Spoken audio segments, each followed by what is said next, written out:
Honorable Men Discord. A shooting at a Brooklyn lounge. Let's talk about it. How you see yourself is how you perceived. I see a man strong, gifted, head strapping, never down on his knees, begging. Gotta make a way, even in my darkest hour. Say the odds against me was new. I would never cower. As always, welcome back to another episode. If you haven't already, hit the subscribe button, hit the like button, and join the conversation in the comment section. So over the weekend on Sunday morning, there was a shooting in a Brooklyn lounge. So right now I have the PIX 11 News coverage, and then we'll speak about it further. Searching for multiple shooters who killed 3 people and wounded 10 others in a nightclub shooting over the weekend. They believe that shootout stemmed from a gang-related dispute. Our Kirsten Cole live on the scene this morning with the very latest on the investigation and what the city is now saying about this. Kirsten, good morning. Good morning to you, Dan and Hazel. 42 shell casings were discovered here at the scene of the shooting. They continue to work this. They are also exploring whether or not some of those victims were among the shooters themselves as they continue the hunt for these killers. Terror erupted at 3:30 on a Sunday morning inside a Crown Heights club. Patrons fleeing to save their lives as seen on surveillance cameras outside. Cops say 4 shooters fired inside a crowded lounge on Franklin Avenue known as a Taste of the City. 911 calls flooding in as 3 men fatally shot, 13 victims in all. The wounded seen stumbling to the sidewalk outside the club. Friends left to frantically try to find each other in the chaos that erupted. Man, I just saw sparks. When I looked in the direction I thought the gunfire was coming from, I just saw sparks, and I just went to get down under a table if I could and sneak my way out. I just ran for the door. I tried to make my way to the door and try to live to see another day, basically. That club goer wanting to stay anonymous. Police saying a gang-related dispute inside the club sparked the gunfire. 4 shooters firing off more than 40 shots. Police say a 9mm and .45 caliber handgun were used in the shooting. There was a dispute inside the crowded club that led to the shooting. We believe that there were up to 4 shooters involved in this incident. At this time, no one is in custody, and the shooting preliminarily appears to be gang-related. We, unfortunately, will have to mobilize a mass shooting plan. This is the second within weeks. And we don't want this to turn into a normal course of doing business of violence in our city. In all, 3 men were killed, ages 19, 27, and 35. 3 women among the gunshot victims, ranging in age from 27 to 61. They were all taken to local hospitals and are expected to survive, 1 arriving by private car.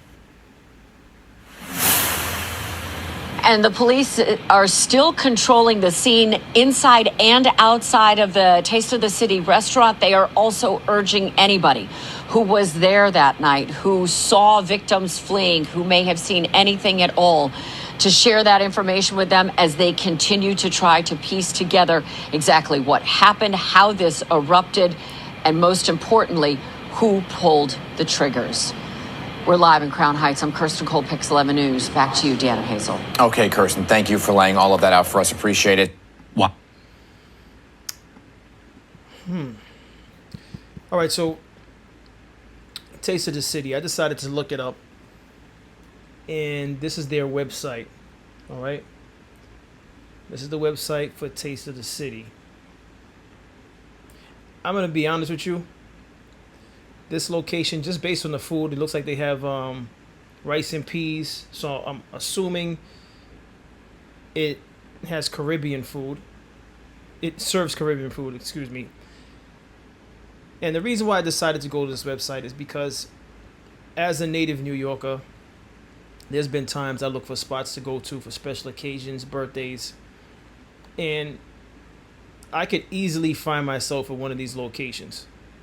In particular, Taste of the City, because I've been to several Caribbean places in New York City. I want to say most of them would be in Brooklyn, because obviously Brooklyn, for those of you that don't know, I shouldn't say obviously, for those of you that don't know, Brooklyn has a huge Caribbean population, West Indian population, And so places like this would be something I would look for as a new experience to try some more Caribbean food. Now, I've been to other places in Manhattan, but most of the places that I've been to were in Brooklyn. The reason why I'm bringing this up is that when you hear things like this happening in a lounge, it becomes very frustrating as a New Yorker, because at this age, at my age now, I'm not looking to be outside.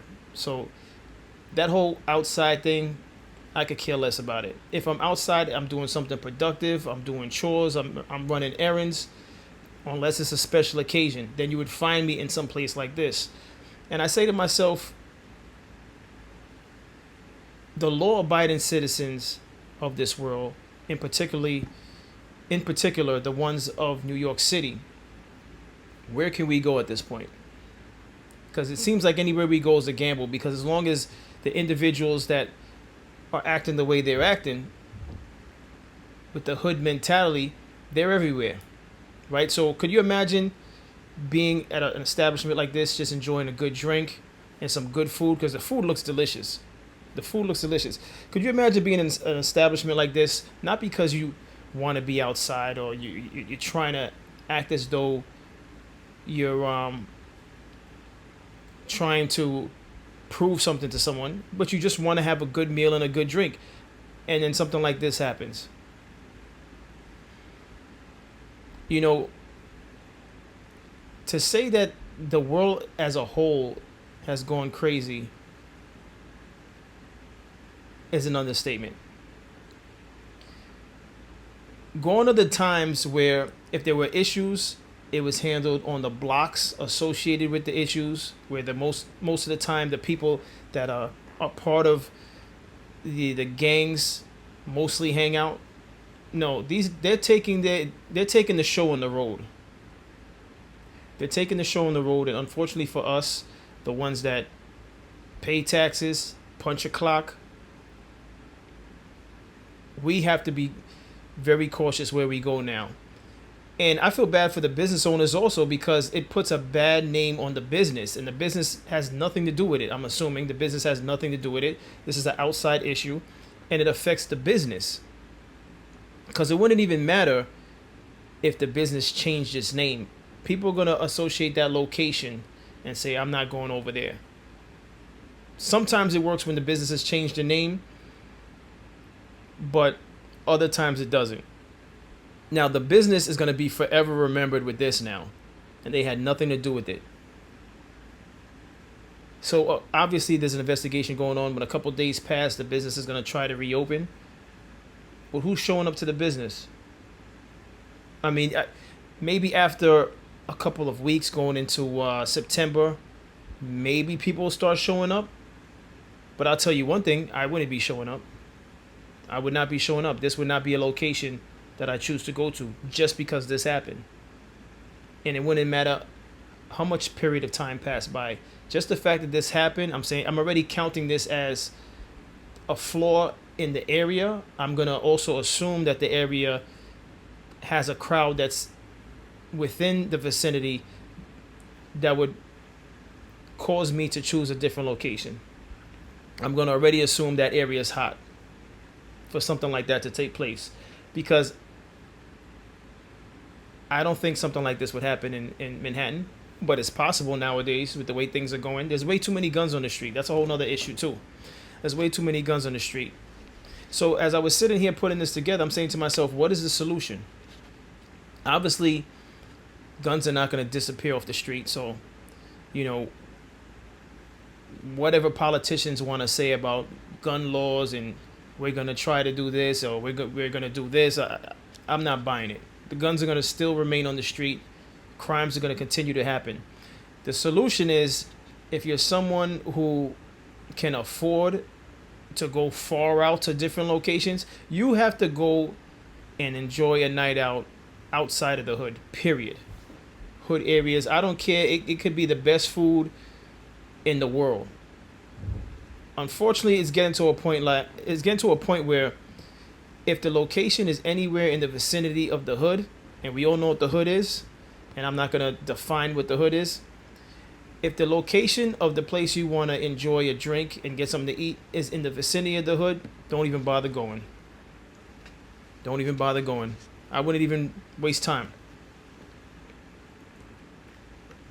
And like I said, I could have easily been at a venue like this on a special occasion. Not on a regular day, because I'm not driving all the way from where I live just to get something to eat in Brooklyn. It's just not happening. Now, if I lived in Brooklyn, the possibility of me going to a place like this just let me just try something new, it's high probability that I would show up at a place like this. All right, but to leave where I'm from to drive to Brooklyn is just not happening. But for those that live in that area, you're gonna have to start exploring. It's not even worth it. It's just not worth it. It's just not worth it. It's not worth it. And the likelihood of this happening again at this spot is 50-50. Maybe it won't happen again because it's an isolated issue. I'm assuming it's an isolated issue, but you just never know. And it's just crazy. The solution is just find other locations that are nowhere near the hood. That's the best solution. Anyone that disagrees with me, I'll see you in the comment. Well, what's the solution when these things happen? One thing we do know is that many of us stay quiet. We say nothing. We don't even discuss it. We make this the new norm. To have a lounge shot up, people are shooting up lounges now. You're not even waiting for the people you're upset with to come out the lounge. Whatever happened to that? And I'm not condoning this type of behavior. So don't get me wrong when I say this, but whatever happened to waiting for the people to come outside, maybe you follow them back to the neighborhood or when they go into their car, but you're doing it inside the lounge where people that have nothing to do with the people that you don't like are sitting down trying to have a good time, enjoy a good meal. This stuff is crazy. I don't really have anything else to say on this. It's disgusting, and this is why there's a collective of us that when we leave the hood or anything associated with the hood, we never go back. And then there's a population from the hood that's still in the hood that look at us like outcasts, like, oh, you sold out. Well, I'm a sellout then. I'm whatever you say I am. But one thing I'm not going to be is dead before my time, because I'm choosing to embrace the hood and spend my dollars in the hood.